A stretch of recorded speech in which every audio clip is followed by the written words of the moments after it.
Okay, so I'm just going to talk briefly what it is that I do as a Beachbody coach. So I've made 100,000 of these videos at this point, and my goal is to really keep this to just under 6 minutes, just giving you the brief kind of like umbrella version of what it is that we do, because obviously the further that you get into your business, there's going to be other things that you're doing that you don't do from the beginning.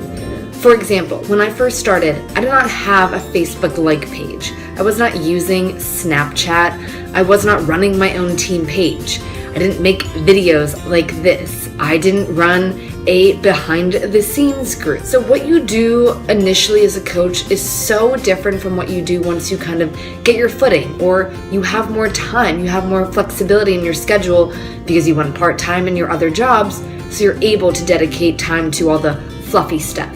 But as far as getting your business started, being successful in your first 30 days, and really like what are the core components of being a coach, it really just comes down to, and this goes with any business, any entrepreneur, growing your network, being present, connecting with that new market, forming relationships, offering and sharing what it is that you're doing and that you've had success with, and then mentoring those people to do what you're doing, and lastly, duplicate that system so that your new prospects, your new coaches are then able to have the tools, have the knowledge, have the confidence to go on and do the same thing for their coaches. So briefly, what I do every day is I add new people to my network. And how I do that is between Facebook and Instagram. Everyone's goal is going to be different. So when we first start talking about what it is that you're looking to achieve in this business, how quickly do you want to start? What is your weekly, monthly, and 3 to 5 month goals? Because all that's going to depend on how many people we want you to talk to every day, how many new people you should be adding to your network, so on and so forth. Keep in mind, everything I'm about to tell you, I did not know how to do. I learned this through training and just through being plugged in, being in my team page, seeing what my upline coach was doing, so the girl that signed me up, and I just followed her lead. I made it my own by not saying exactly what she said, but more or less asking for advice, asking how she would respond to certain things, and then adding my own personality to it. Over time, my messages have gotten more natural. Before, in the beginning, if you were to look back 6 months from now, I sounded like a computer. I didn't really know what I was talking about, but I failed forward. I knew that I'm not going to know what I'm doing, but I'm willing to make mistakes, to sound silly, to not know the answer to a question, so that one day I can talk as confidently as my coach Amy does. So what I do first and foremost is respond to unread messages. Go into my Facebook, into my inbox, and I respond to all the people's messages from the day before that I didn't get to. After that, what I do is I start adding people to my network. When I first started off as a coach, I had about 148 Facebook friends, and I did not know the password to my Facebook. I was really nervous because I didn't like Facebook. I didn't have a lot of friends in high school, so it was like, there's really no point in me opening this up, and I just kind of let it go inactive. And then I deactivated my Facebook about 3 or 4 times. And from there, I just realized, if this is how I can be successful by using Facebook, then I will have a Facebook. Instead of saying, well, I'm not using Facebook, so this isn't going to work for me, I saw the potential in the coaching opportunity and said, I will change. I will open up my Facebook. That's so simple. I can do that. Don't typically do a lot of friends of friends, only because I do come from a small town, and a lot of friends just still aren't necessarily the people that I want to be surrounded by. There are 2 types of people that you want to attract in your business. The first being people that are a lot like you now, or who you were in the past. So they feel your struggles, they understand where you're coming from, and pretty much can relate to you on a lot of different levels. The other type of person is somebody that you want to be like. So I search a lot of adventure seekers, travel junkies, people that are just doing fun, crazy, outdoorsy adventurous things. I want to travel. I want to jump off cliffs. I want to walk over volcanoes. I want to swim with sharks. Like, I want to do all of those things. And so I try to connect with people that are already doing them. So once I connect with them, I honestly just start building a relationship. I get to know, what do they do for work? What do they enjoy about it? What don't they enjoy about it? What is their family life like? But it just goes to show that when you are interested more than interesting, people are going to sense that about you. And then they're going to want to talk to you.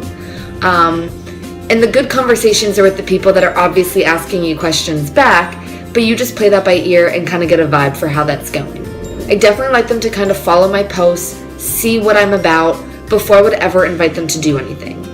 My method is a funnel or a tunnel system. Basically what I do is I connect with them, I form a relationship, and I get to know them. We chat for about a week or 2 weeks. I invite them to join one of my free groups. This month I'm running a back to school group, so it is all about healthy snacks on the go. I'll invite them to that. They don't have to do anything. It's just a place for them to have a free recipe, free motivation, a free workout if they wanted to take advantage of it. If they're participating in that group, if they're liking some of the things I'm posting, if our conversations continued afterwards, then I'm going to kind of narrow in a little bit more. And from there, I'm going to listen for, are they needing a health and fitness change? Do they need an attitude adjustment? Are they unhappy with who they are today?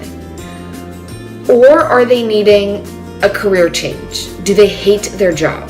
Are they stressed financially? Do they not have any extra time?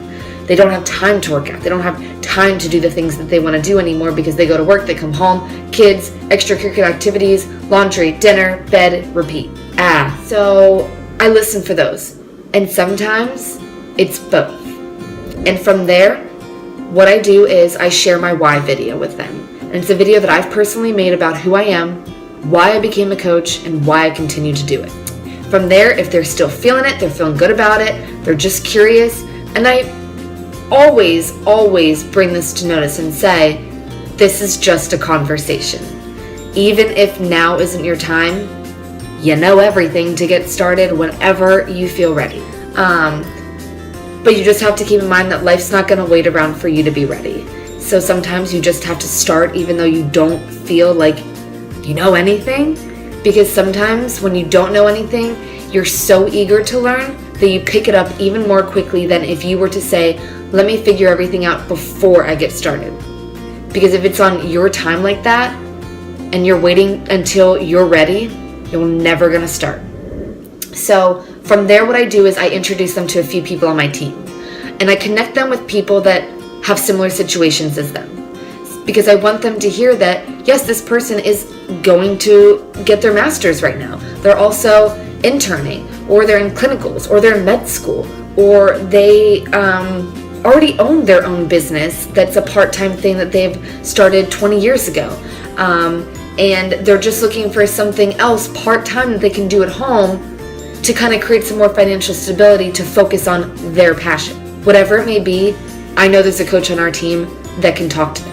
And so they hear their journey, how they got started, what they enjoy about coaching, what they didn't enjoy about their past that encouraged them or enticed them to start this. And then from there, we just keep chatting. We got on a one-on-one call, again, continuing to know them, listening to their objections. Is it time? Is it money? Is it, I don't see my family? This is the solution. This is not another stressor. This solves all of those problems that you're talking about. You have to remember that when people are complaining, they only complain about something that they know they can change. You don't sit around complaining that you have black hair anymore. This is what it is. But I sit around sometimes and I complain that I sleep in too much. I can change that. I complain that I binge eat on Friday, Saturday nights because I had a couple beers, or I'm being lazy, or I ate well that week so I can splurge. I complain about that because I know I can change that. I know I can be in control of what I put into my body as far as food goes. So I listen to what is somebody subconsciously asking of me, and then I pay that forward. And then I do for them what I've done to past coaches, and I train them and I mentor them, and I walk with them as much as they want me to, and then I set them free and teach them to do that for their next coach. On a daily basis, I add people to my network. I connect with them and I form a relationship. A week later, depending on how the conversation's going, I'll invite them to a free group.